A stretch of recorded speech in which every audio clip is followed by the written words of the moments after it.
નમસ્કાર વિદ્યાર્થી મિત્રો, હું વિજય નાકિયાને સ્વાગત કરું છું આપણી આ સરસ મજાની યુટ્યુબ ચેનલ પર. મિત્રો, આજે ચર્ચા કરવાના છીએ કંજક્શન. શું છે કંજક્શન, કેવી રીતે આનો ઉપયોગ અંગ્રેજી ભાષામાં થાય છે, અને માની લો કે બોર્ડના વિદ્યાર્થીઓ છે, 10મા ધોરણમાં ભણતા હોય કે 12મા ધોરણમાં ભણતા હોય, એ તમામ વિદ્યાર્થીઓ માટે પણ અગત્યનો ટોપિક છે. અને જે અંગ્રેજી બોલવા માંગતા હોય અને જે લોકોને લાંબા લાંબા સેન્ટેન્સીસ બોલવામાં તકલીફ પડે છે, એ તમામ પ્રકારના પ્રશ્નોનું સોલ્યુશન લઈ અને હું તમારી સમક્ષ આજે આવી ગયો છું આ ટોપિક લઈને. ટોપિકનું નામ છે કંજક્શન. બધા કંજક્શન આપણે 1 by 1 જોતા જશું, સાથે સાથે શોર્ટકટ ટ્રિક્સ પણ આપીશ અને એક્સરસાઇઝ પણ આપી, એક જ વારમાં યાદ રહી જાય એવા આપણે આ કંજક્શન આપણે જોવાના છે. શું છે કંજક્શનની તમામ પ્રકારની માહિતી આ વિડીયોની અંત સુધી બન્યા રહેશો એટલે તમને બધી મળી જશે. તો મિત્રો, શરૂઆત કરીએ એની પહેલાં એક વખત વિડીયોને લાઇક જરૂર કરી દેજો.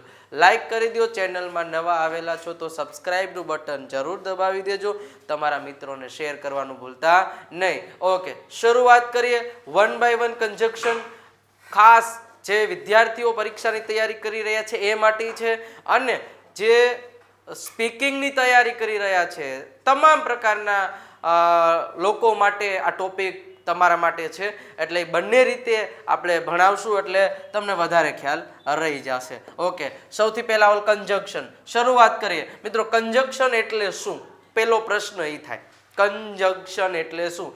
તો જુઓ, અહીંયા થોડીક એની ડિટેલ આપ્યું છે કે ખાસ યાદ રાખવાનું છે કે જે શબ્દ એટલે આમાં શબ્દની જ વાત થાય, જે શબ્દ બે નાના નાના વાક્યોને જોડીને એક સળંગ મોટું વાક્ય બનાવે ને એને સંયોજક કહેવામાં આવે છે, અથવા તો એને જોડતો શબ્દ કહેવામાં આવે.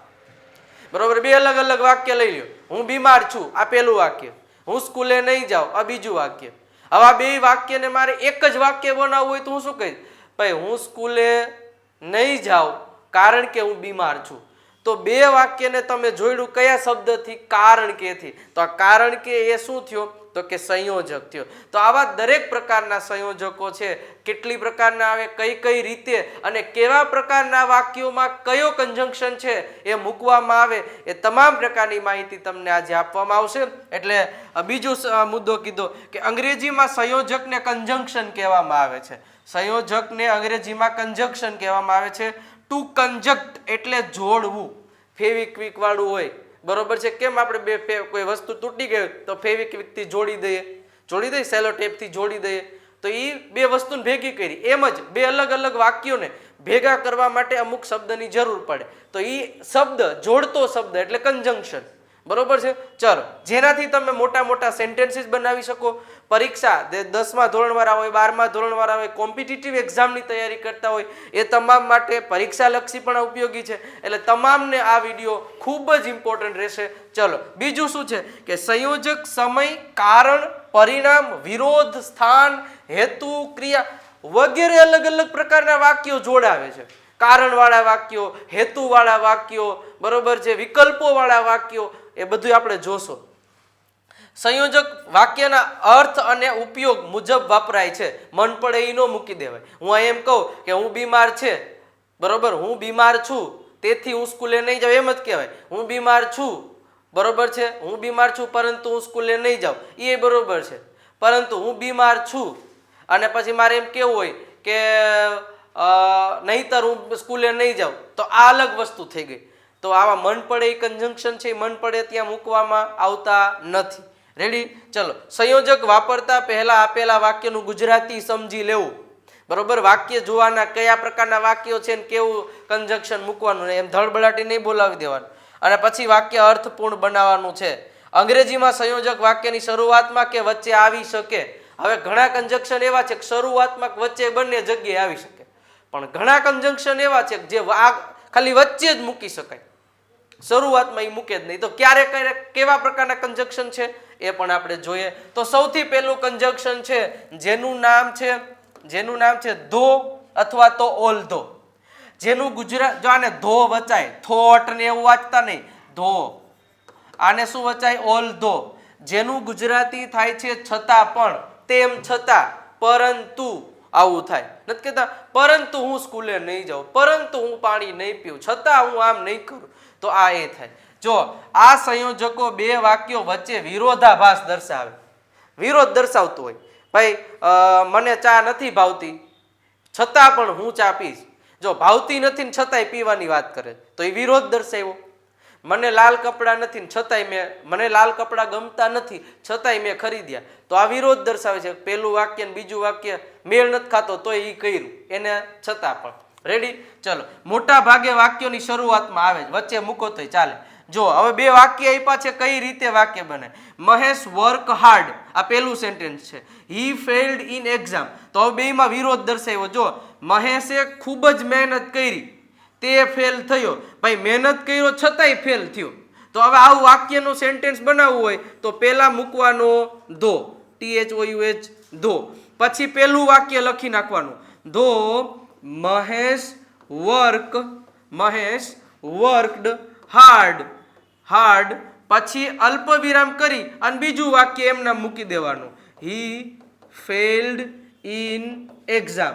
ખાસ શું કીધું, આગળની સૂચનાઓને તમારે ધ્યાનમાં રાખવાનું છે કે ભાઈ તમને કેવા શું માંગે છે કે પહેલા સેન્ટેન્સને સમજો. તમે સેન્ટેન્સને સમજ્યા પછી જ એનો મિનિંગ સમજો. કારણ કે પરીક્ષામાં જો સ્પીકિંગ માટે તો તમને ખબર છે, ખબર પડી જાય સીધું મૂકવા. પણ જ્યારે તમે પરીક્ષા આપો છો, 10મા ધોરણના વિદ્યાર્થીઓ છો, તો તમને એક કાઉન્સમાં 3 અલગ અલગ પ્રકારના ઓપ્શન આપ્યા હોય. ધો આપ્યું હોય, પછી એન્ડ આપ્યું હોય અને અધરવાઇઝ આપ્યું હોય. તો તમારે આ બે વાક્યના મિનિંગ સરખી રીતે સમજી લેવાના, પછી તમને ખબર પડવી જોઈએ કે મારે આમાં કયો કન્જક્શન છે એ મૂકવાનો છે. રેડી? તો આ રીતે મૂકી શકો. તો બીજું સેન્ટેન્સ તમે મને કોમેન્ટ બોક્સમાં સાથે જણાવતા રહેજો. બરોબર? કે ઇટ વોઝ રેઇનિંગ, વરસાદ પડી રહ્યો હતો. વી કન્ટિન્યુડ ટુ પ્લે, છતાંય અમે શું કહેવાય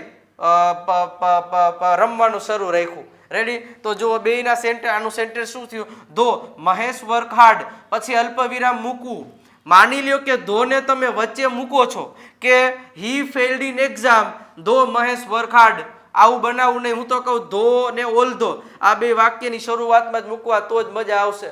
રેડી? અને પછી પેલું વાક્ય પૂરું થાય એટલે અલ્પ વિરામ, પછી બીજું વાક્ય. સેમ વસ્તુ અહીંયા ઇટ વોઝ રેઇનિંગ. જો ઓલ ધો, અહીંયા ઓલ ધો, અહીંયા તમે ઓલ ધો વાપરી શકો, કોઈ ખોટું ન પાડે. અહીંયા તમે ઓલ ધો વાપરી શકો, કોઈ ખોટું ન પાડી શકે. બે એક જ છે, સગા ભાઈઓ છે. તો ઓલ ધો it was રેઇનિંગ V continue to play. આવડે બનાવતા વાક્ય, સિમ્પલ વસ્તુ છે. ચલો એના પછીનું કન્જક્શન જોઈએ. બટ, યટ અને સ્ટીલ. એનું પણ ગુજરાતી પરંતુ છતાં પણ થાય છે. તો સાહેબ મને એક જવાબ દો, તો ઓલાને નાને અલગ શું કામ પાડ્યા? જો હું ધોની જગ્યાએ બટ ન વાપરી શકું? વાપરી જ શકાય, 100% વાપરી શકો. યટ ન વાપરી શકો, 100% વાપરી શકો. સ્ટીલ ન વાપરી શકું, 100% વાપરી શકો.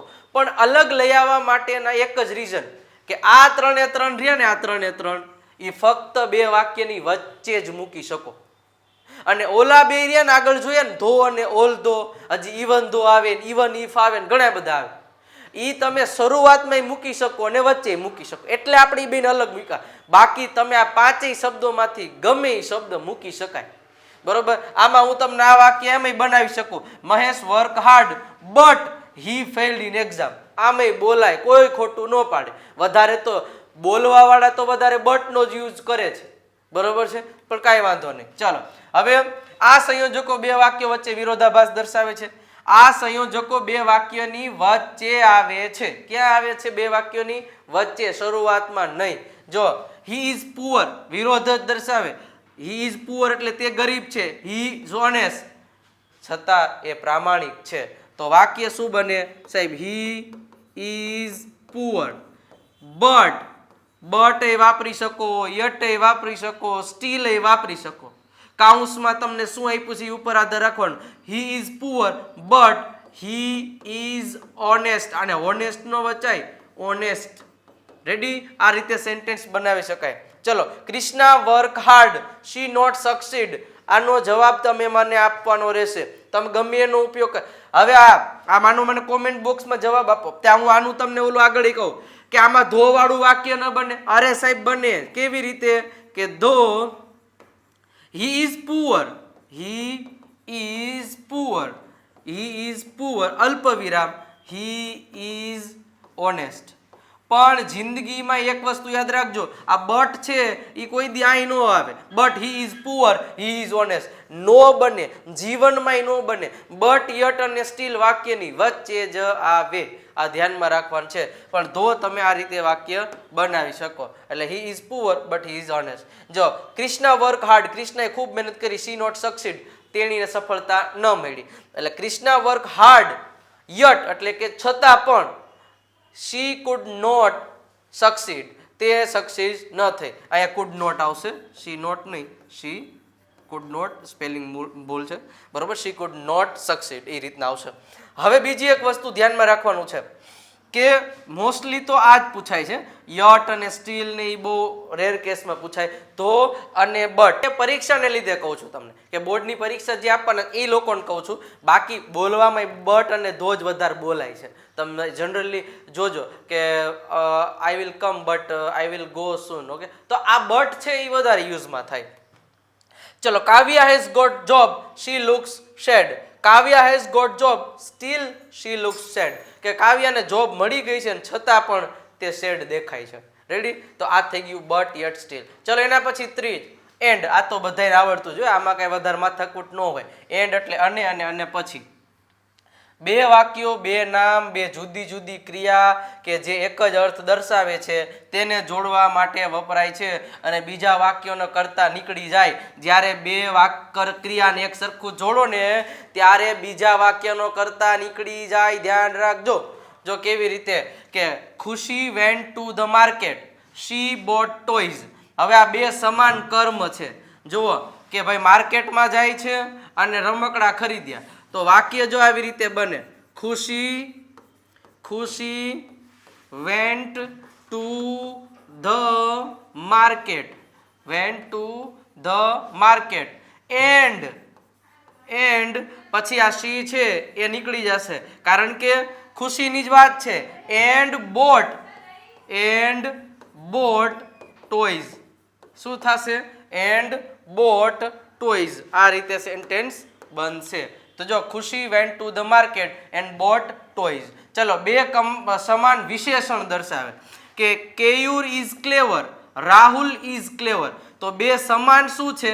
સમાન શું છે? વિશેષણ છે. તો હવે અલગ અલગ શું છે તમને? રાહુલ અને કેયુર. તો આવી રીતે બનશે કે કેયુર એન્ડ રાહુલ. જો ખાસ યાદ રાખજો, રાહુલ. હવે અહીંયા ઈઝ આપ્યું છે, તો જ્યારે અહીંયા આ તો કેયુર એકલો હતો એટલે ઈઝ છે, પણ જ્યારે નામ હોય અલગ અલગ અને એની વચ્ચે એન્ડ લગાડવાનું થાય ત્યારે આ ઈઝ નું થઈ જાય આર. હજુ હમણાં આપણે ઓર સમજશું. જ્યારે અહીંયા ઓર આવે ને ત્યારે અહીંયા ઈઝ નું ઈઝ જ રહે. અહીંયા તો બે બહુવચન થઈ ગયું, આર ક્લેવર, આર ક્લેવર. આ રીતે થઈ જશે. રેડી? એટલે આ ધ્યાનમાં રાખવાનું કે કેયુર એન્ડ રાહુલ આર ક્લેવર. ચલો, Chirag is a student, Ashok is a student. બે સમાન નામ અથવા તો કર્મ જોડવા માટે તો શું થશે? તો કે છે Chirag and Ashok are students. બરોબર છે? Chirag and Ashok are students. એટલે આ રીતે થશે.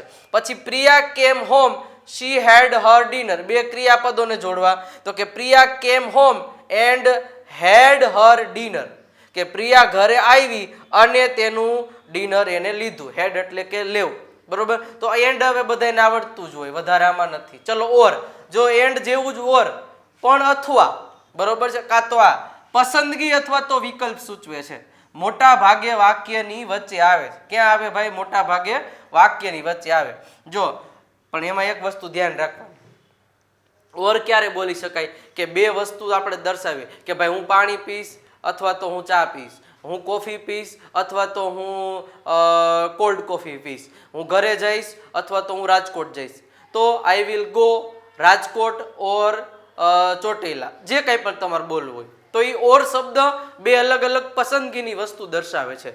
ચલો, તો અહીંયા જો Mayur will take tea, Mayur will take coffee. તો આમાં જો જેટલું કોમન હોય ને એટલું કાઢ લેવાનું. તો શું છે?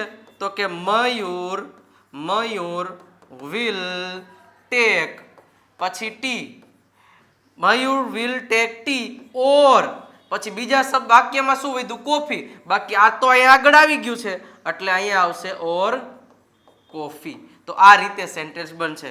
Pravin will eat pizza, Praveen will eat pasta. તો શું બનશે? હવે એ તો આવડી જ જાય. જો Praveen will eat pizza or pasta, તો પ્રવીણ વિલ ઈટ પીઝા, તો પ્રવીણ વિલ ઈટ તો આવી ગયું. હવે અહીંયા પીઝા અથવા તો પાસ્તા એ મૂકી દીધું છે. ચલો, Anita will go Surat, Anita will go Baroda. તો એનું સિમ્પલ રીતે Anita will go Surat or Baroda. Simple વસ્તુ છે.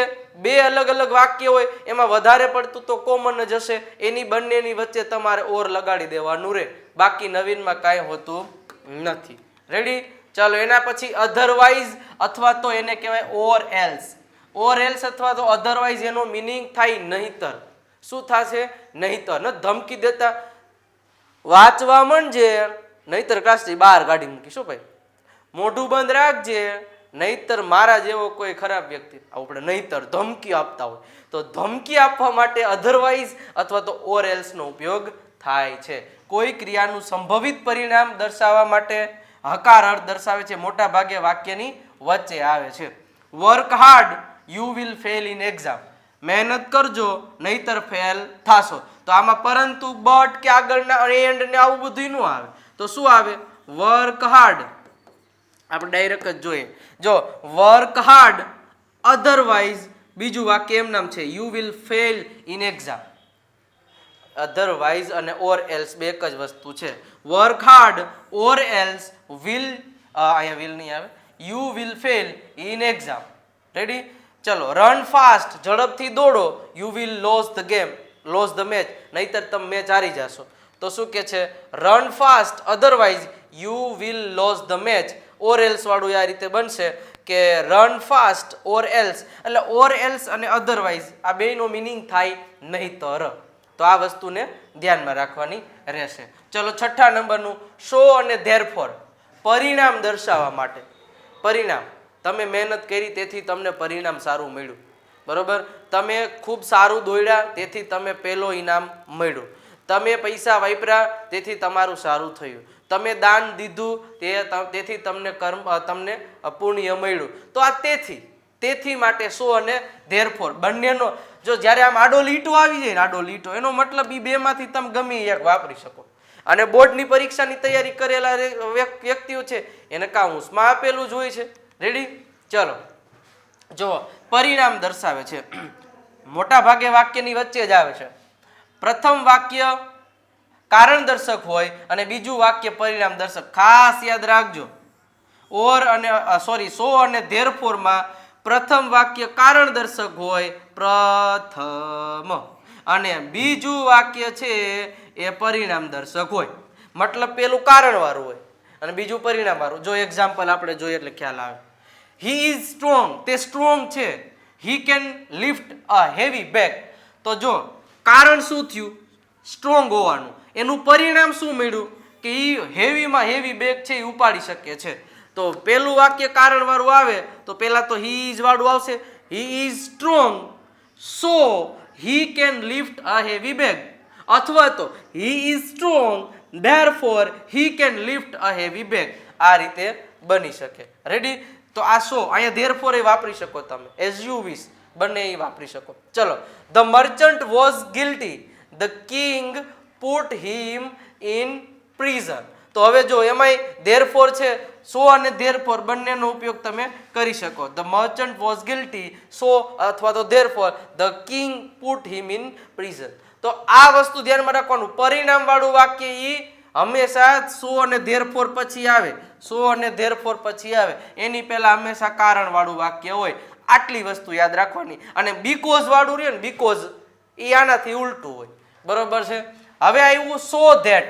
સો ધેટ નો મિનિંગ થાય કે જેથી. સો ધેટ નો મતલબ થાય કે જેથી. તો જુઓ, ક્રિયાનો હેતુ અથવા તો ઈરાદો દર્શાવે કે તમે મને 10 રૂપિયા આપો કે જેથી હું નાસ્તો કરી શકું, તમે મને 50 રૂપિયા આપો કે જેથી હું પાણી પૂરી ખાઈ શકું. એટલે આ વસ્તુ ખાસ મગજમાં ઉતારી લેવાની રહેશે. ઓકે? તો જો ક્રિયાનો હેતુ દર્શાવે, I will give you a pen you can write nicely. તો શું થાય? સોરી, ઉપરનું વાક્ય રહી ગયું. Ravi ran fast, he could catch the train, એટલે કે છે રવિ ફાસ્ટ દોડ્યો કે જેથી he could catch the train, કે જેથી તે ટ્રેન પકડી શક્યો, કે જેથી કે તે ટ્રેન પકડી શક્યો. I will give you a pen, હું તમને પેન આપીશ. You can write nicely. જો તો I will give you a pen so that, એટલે કે યુ કેન રાઇટ નાઇસલી, એટલે તમારે યાદ રાખવાનું કે કેવા પ્રકારનો શબ્દ ક્યાં વાપરવો. I will give you money, હું તમને પૈસા આપીશ. So that you will buy a new car, કે જેથી તમે નવી કાર ખરીદી શકશો.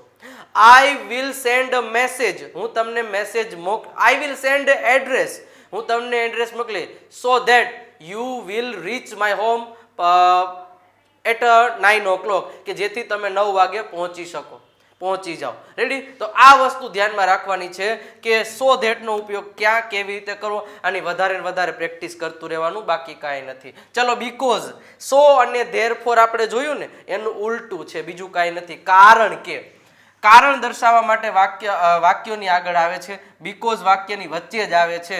પ્રથમ વાક્ય પરિણામ વાળું હોય અને બીજું વાક્ય કારણ વાળું હોય.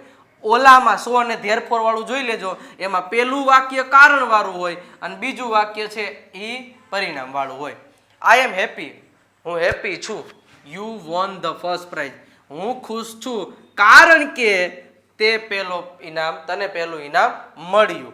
તો જો I am happy because you won the first prize. ચલો, બીજા અને ત્રીજાનો જવાબ મને ફટાફટ તમારે કોમેન્ટ બોક્સમાં આપવાનો રહેશે. કે Sunil was angry, he lost the match. Sunil was angry, he lost the match. Sunil ગુસ્સે થઈ ગયો કારણ કે તે તેનો મેચ હારી ગયો.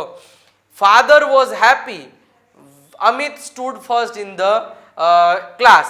તો બેના જવાબ થશે કે father was happy because Amit stood. હવે આ બીકોઝ વાળું તો ભાઈ નાના છોકરાને આવડતું હોય, ટેણિયાને આવડતું હોય, બરોબર? એટલે આ રીતે સેન્ટેન્સ બનશે. ખાસ જોવાનું, આ પરિણામ વાળું વાક્ય છે, આ એનું કારણ છે. જો ખુશ શું કામ થયા ભાઈ, આ પરિણામ શું કામ આવ્યું? કારણ કે એનું કારણ આ છે, બરોબર છે. સુનિલ ગુસ્સે શું કામ થયો? એનું આ પરિણામ મળ્યું. એનું કારણ શું છે? તો કે આ છે. રેડી? એટલે આ વસ્તુ યાદમાં. ચલો, એના પછીના જુઓ તો કે એના પછી આઈધર ઓર નો મતલબ થાય બે માંથી એક, અને 11મું છે નાઈધર નોર, એટલે કે બે માંથી એક પણ નહીં. હવે એના માટે મિત્રો મેં એક વિડીયો આખો આ બેનો અલગ જ બનાવેલો છે, કારણ કે આ બેને એટલા ડિટેલમાં સમજાવેલા છે. તમે યુટ્યુબ પર લખજો વિજય નાકિયા આઈધર ઓર અથવા તો નાઈધર નોર, એટલે આપણો પહેલો વિડીયો આવી જશે. 16,000થી પણ વધારે લોકોએ જોયેલો છે. એક વખત આ વિડીયો જોઈ લેજો, એટલે એ બેનું કન્ફ્યુઝન દૂર થઈ જશે. આ બેને હું આ લેક્ચરમાં લેવા જઈશ તો વિડીયો બહુ મોટો થઈ જશે અને કન્ફ્યુઝન વધારે થશે. એટલે આને તમે અલગથી જોઈ લેજો, એટલે 10મું અને 11મું કન્જક્શન તમને એમાં મળી જશે. એના પછી 12મું અને 13મું વેન અને વાઇલ, જ્યારે ત્યારે વાળા, એ પણ એના માટે આપણે અલગથી વેન અને વાઇલનો વિડીયો બનાવેલો છે. એમાંય તમે વિજય નાટ્ય વેન અને વાઇલ સર્ચ કરશો તોય પણ આપણો વિડીયો આવી જશે. એ પણ 8,000થી વધારે લોકોએ જોયેલો છે. એટલે આજે જ આ બે વિડીયો ઓલા આખો જોવાઈ જાય તરત જ આ બે જોઈ લ્યો, એટલે કન્જક્શનમાં વધારે ચિંતા રહે નહીં. હવે આપણે WH વાળા કન્જક્શન છે એને આપણે નેક્સ્ટ વિડીયોમાં એક સાથે લેશું. વુ, વોટ, વિચ, બરોબર, જે વાક્યની વચ્ચે આવતા હોય, કે જે, બરોબર, કે જેનું, કે જેથી એને અલગ સમજશું તો વધારે મજા આવશે. એટલે એને આપણે નેક્સ્ટ લેક્ચરમાં અલગથી જ સમજવાની ટ્રાય કરીશું. તો મિત્રો એક વખત વિડીયોને લાઈક કરી દો. વિડીયો કેવો લાગ્યો એક વખત કોમેન્ટ બોક્સમાં પ્લીઝ 1-2 સેન્ટેન્સ લખશો તો મને વધારે આનંદ થશે. અને મિત્રો ખાસ લાઈક કરી દેજો, અને ચેનલમાં નવા આવેલા છો તો સબસ્ક્રાઈબનું બટન જરૂર દબાવી દેજો, અને તમારા સાથી મિત્રોને શેર કરવાનું ભૂલતા નહીં. મિત્રો નવા લેક્ચરમાં ફરી પાછા કંઈક નવા અંદાજમાં મળીશું. ત્યાં સુધી બાય બાય, ટાટા.